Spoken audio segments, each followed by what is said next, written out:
إذا تأهيل الأسرة أهميته يعني بيدخل أول درس الأهمية.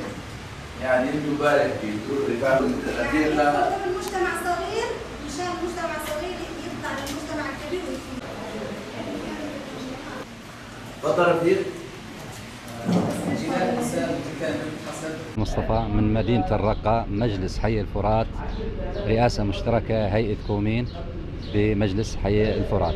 الهدف من هذه الدورة هو التأهيل والتدريب. عرفت شلون؟ التأهيل والتدريب دوم إلى الدورة، لأن الدورة مسألة ضرورية جدا تأهل الفرد وتخليه انه يتحمل مسؤولياته تجاه مجتمعه، طبعا يتأهل اخلاقيا وتربويا بكل المجالات وتعليميا حتى يستطيع انه يخدم هذا المجتمع. تلقي المحاضرات حول مشروع الأمة الديمقراطية وأخوة الشعوب والتعايش المشترك بين الشعوب.